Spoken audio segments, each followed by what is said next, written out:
Jurgen. Just a quick reflection, first of all, on that excellent performance on Wednesday, excellent results as well. I think you described it as a big step in our development, and many said it was a 9 out of 10 performance. I think from the outside looking in, many will say, wow, just 9. How close are you to a 10, and how good a side can this become, really?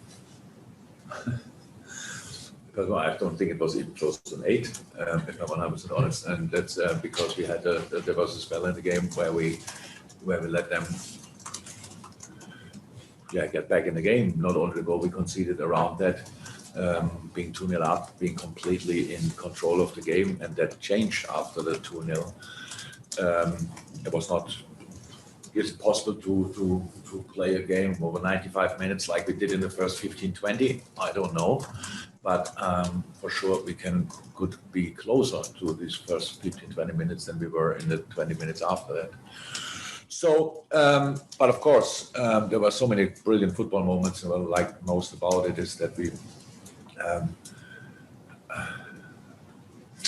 were really completely in control of our emotions, which is very important because it was never close to a heated or whatever fixture. There was one situation, I think, when Jurgen Klopp was down, 2-3 players were around, these kind of things, and we really wanted to be as calm as possible, knowing that we need to be very aggressive as well, and all these kind of things. So it's quite a challenge to go in a game like this with the atmosphere we could have had in the game. But I think that the start of the game just calmed everything a little bit down and finish up the game for sure as well. So yeah, it was a really good game. I said it was the best game from us at Goodison since I'm here, and what do we want more? Your side are playing so well, scoring lots of goals, winning virtually every game. It must be tempting not to change the team, but with the number of games, of course, you've got this month, have you got a real balancing act to perform in terms of players' welfare and getting results, of course? Yeah, players' welfare is of course very important, but it's we are used to tough schedule. The boys are used to tough schedule, obviously. I don't think we have to make now between the games plenty of changes, at least not at the start of December. We have to see how it will be in the middle or the end of December. But we will see. It's a constant conversation with the medical department, fitness department. We have pretty much all data we can have and use them. And looking at that, then making a lineup which gives you a big chance to win the next football game. And this week it's the same. We changed quite a lot in the last few weeks. This week we play Wolves. Wolves played Wednesday as well, so both the same for both teams. So we'll see what we do exactly. I didn't make the lineup yet, but I was expecting now 7-8 changes. What do you make of Wolves? 3 clean sheets in a row, but they've only scored 1 in their last 4 games. So how do you approach this one? First of all, I have to say a big compliment to the colleague there, because it's really impressive. The impact there, I think it was not so easy to go there after the long time. Nuno has been there, and then when everything's kind of settled, and I think was mostly happy, even when the last season was maybe not the best season Wolves had since they're back in the Premier League, but it was still very stable, clear way of style of play and these kind of things, and he changed, and in a good direction, unfortunately. So it's a real football playing side with a real football playing idea. Defending maybe didn't change too much. It's still a similar system what they played before. Everybody's involved when you play for Wolves. I think that's clear. We know that from the time when we were having a closer look on Diogo Jota and the numbers he had running wise were incredible, and that made it more interesting for us. And so the offensive players, they have still to do the same now. Means they have counterattacks, but they have technically good players. So Neves is available again. So to get him together with Moutinho is a proper midfield, and whoever plays then on the wing and Jimenez up front, I'm really happy for him that he's back and that he came over all the misery pretty much. It was awful pictures. Now when I talk about it, I have it still in my mind. So I'm really happy to see him back, and hopefully he will score a lot of goals apart from Saturday. But it's a good team, and it's really difficult to play. You're right, they didn't score now. They're not famous now for conceding a lot as well, and not even conceding a lot of shots on goal and these kind of things. So we have to be creative, for sure. Got this run of 9 games through December, and I think it's Chelsea in the new year. How would you describe that period, which is clearly sort of pivotal on how the season's going to play out? Yeah, it's crazy. It's my 6th, 7th season. I don't know exactly. It's crazy. It was always crazy and will always be crazy. I think everything is fine until you reach then Christmas time, because 26 and 28 it's still not right, and we do that nowadays. It's still not right, and we have to accept that. And obviously we do that, and it's a tradition. I get all that, but it's really tough. It's really tough. And it's on the end of December pretty much. And January is not getting better. The more successful we are in the cup competitions, it's pretty much exactly the same. So we have now 2 months ahead of us, which will be really difficult to deal with. But it's the only good news about that is for all teams the same. We have exactly 1 game more than other teams now, than some other teams, because we have 1 more Champions League game apart from that. Then, and the Carabao Cup, right? So 2 games more, but all the rest is all the same, and that means we all have to dig in and fight through that period. Being smart, try to recover as quick as possible. In the end, and we know that even when it's highest intensity, because it's Premier League, it's just 95 minutes every 3 days. That's I know it's not just 95 minutes. It's 95 minutes of super intense runs, super intense challenges, and all these kind of things. So it's really not easy, but in the end, it's doable, and that's what we try to do. A lot of people are saying there are 3 outstanding teams in this title race. Is this the most exciting title race of your time at Liverpool? Is it already a title race? I don't know. It's a very, I said before, it's a very, very good, highest quality league. Honestly, it's unbelievable how good you have to be to win a single football game in this league, and that we are around there. That's our target. You cannot win the league in November or December. You can lose it maybe. That's possible, but you cannot win it. So you have to be around. You have to keep contact. You have to be up there, and that means we have to chase everybody.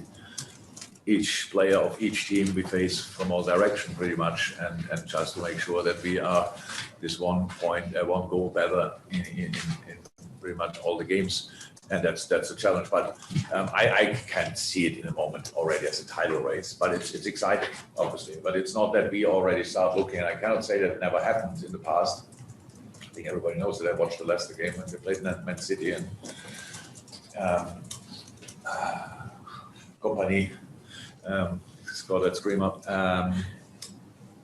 It's not that I already watched now City and Chelsea games and think, it would be good if they lose or whatever. I most of the time I don't even know if they played and when they played, but that hopefully will happen at some point in March or April. That would be great. And that would mean we are still around. But until between now and then, there are obviously an awful lot of games to play, and let's focus now on the next one. Juliet from the BBC, then we'll go to Per on the Zoom, and then we'll go to Mike from the radio. Jurgen, can I talk about Diogo Jota again, scoring in midweek? He makes it look so easy. You mentioned him before in the press conference, with him being at Wolves, and you've taken that closer look at him. How much work goes into identifying a player like that, and then how much work does that player have to do to get to the level where he's at now? Diogo is well, that's what I didn't know, obviously, when I saw him first. But it's an incredible package personality point of view, is incredible, really incredible boy. Really smart, really organized, structured in a very nice way. That's all what I didn't know, but it helps. When you look at his career, where he started on Atletico, then on loan, blah, blah, blah, all these kind of things, going then to Wolves. And I remember that when I saw him the first time, I thought it could be a player for me, because of how intense he was in all the situations. It's technically, obviously, on a really high level, but the intensity he put in, that makes a real difference, because on our level, they are technically, all the players are technically incredible quality. But everybody is really on a high level in one area, so how can you make a difference? And you can make the difference then with your attitude, and that's what I was most excited about Jurgen, this little mix. Then people maybe would have said that, yeah, but he didn't score an awful lot of goals. The problem is that Wolves had probably the most intense style of play for the offensive wingers, like defensively, in an unbelievable way. So Jimenez was allowed to stay a little bit up. All the rest had to cover pretty much the whole pitch, and that costs you energy for being calm. And he was very young. He turns tomorrow 25. So he was very young then, and all that, what made it really interesting for us. And for us, it was clear that he will make the next steps with us. And that's what he did. Atle from TV2 Norway, and then we'll go to Mike Hughes.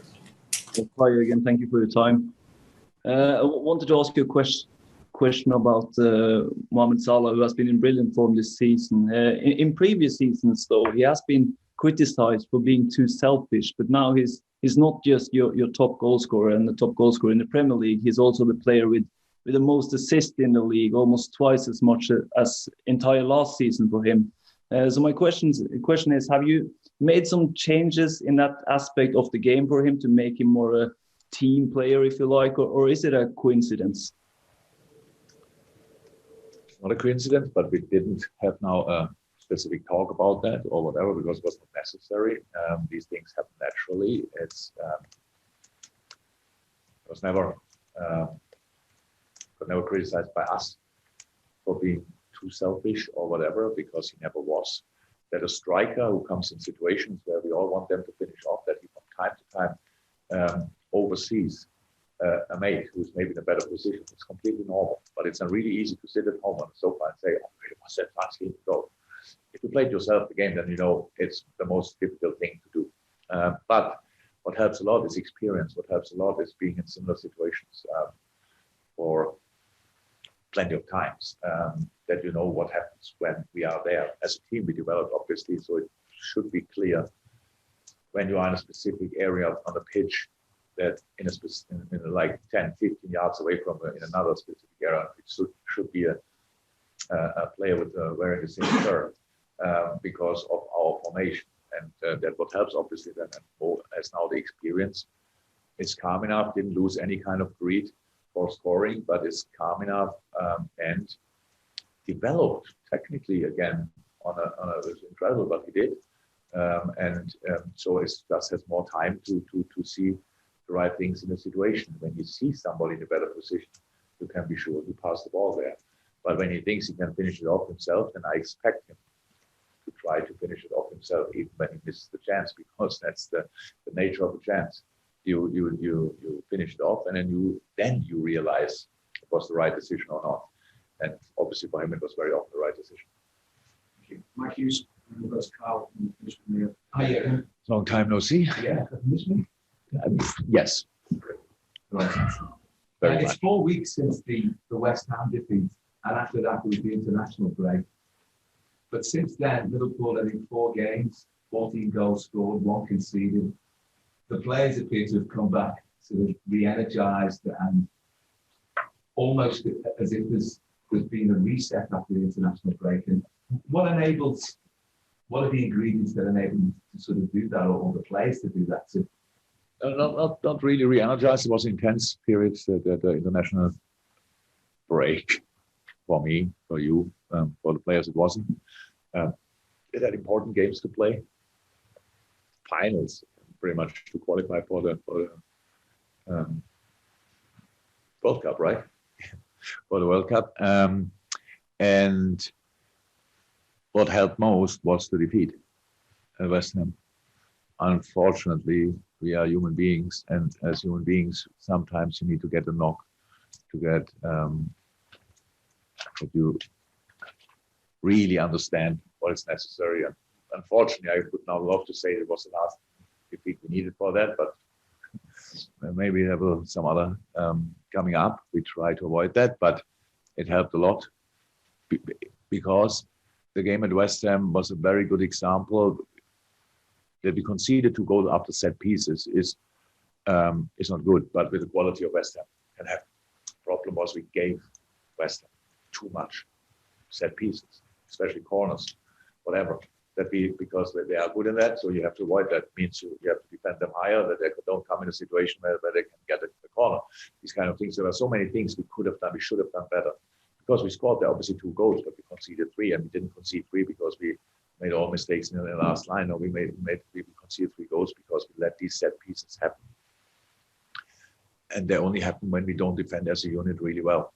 And this was one of these games where it was clear what was the reason for losing, not the offensive part of our game, but the defensive part of our game. And we all know you only can be consistent. You can only win football games consistently if you defend on the absolute highest level. That's what we didn't do that day. That's why we lost.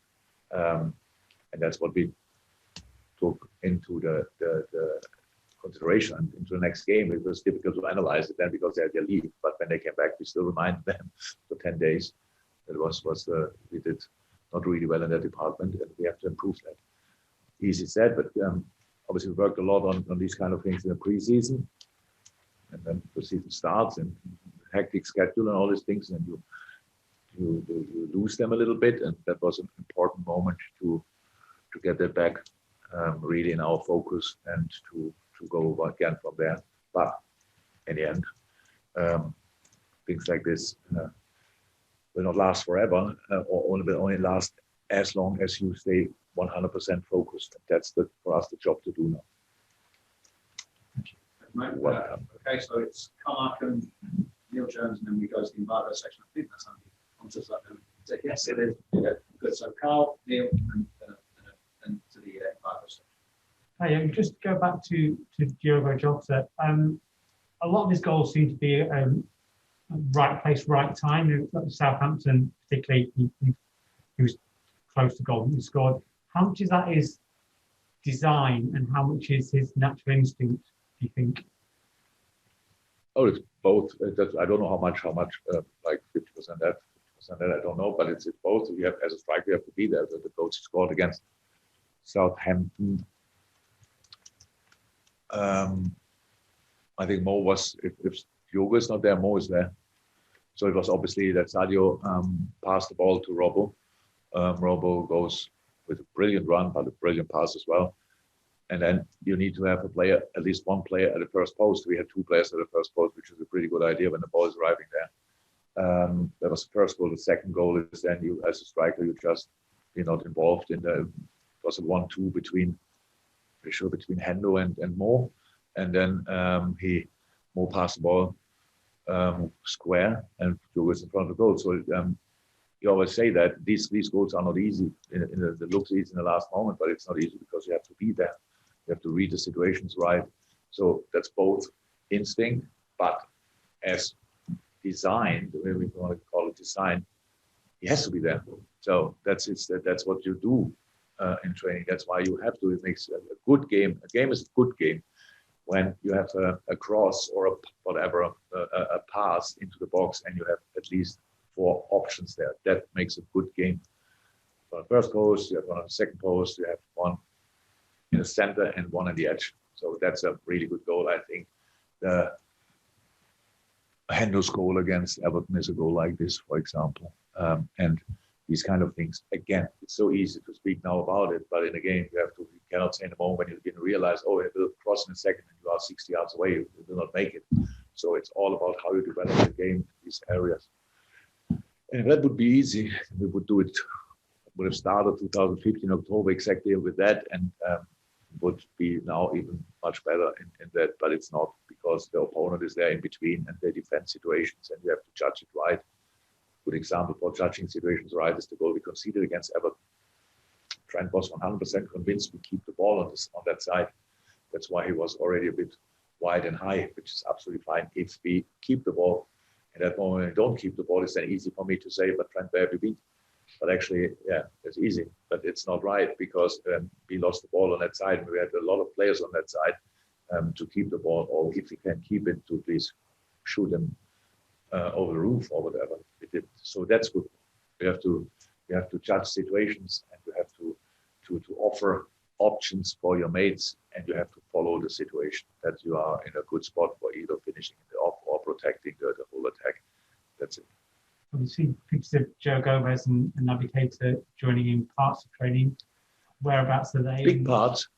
It was really nice to see. They were yesterday, or we didn't let them do the full session, but it actually, just because medical told us don't do that, but they look brilliant. So they will use now, I think, the next 2-3 days to do the stuff they have to do while being part of team training. And then I think from Sunday on, if nothing happens between now and then, they should be in contention again. Final one of this section before we go to Embargo and Newcastle. You've had Gladys after out to the coaching staff. Just tell us a bit about how that came about and what you think he'll bring to the club. Gabba, really good guy. For a while already the idea, and I saw all our extremely talented goalkeepers now. When I see them, like in all age groups, we really think we have an outstanding bunch of players there. Starting of course with Ali, but then Creve, then Marcello, then Harvey. Beat was brilliant in Ireland. Jarosz is doing well. So, and we have a lot of games. So means we are constantly on the road, in hotels, stuff like this. So we wanted a real solution for these boys, not only for these boys, but for these boys as well. And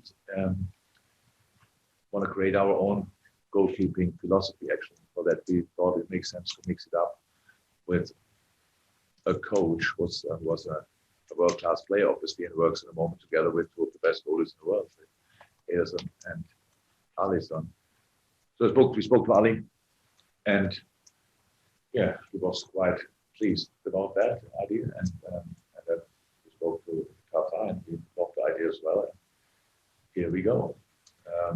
It's really good, and yeah, excited. So he's a brilliant guy, and he's older than me, which is really important because he was the oldest in coaching stuff. So that's what a really important part as well. And just to make sure that and John Achterberg renewed his contract, by the way, until 2024, because people are very often making wrong conclusions because of some things. John is the head of the goalie department, and Tafa is a wonderful add-on to that department. Thank you very much. Now we'll go to the breakout sections. For those of you who are feeding, filing, taking this remotely, please be aware everything that's asked now is in the embargo until 10:30 this evening, Friday the 3rd of December. So if you're sending that back to anywhere, if you can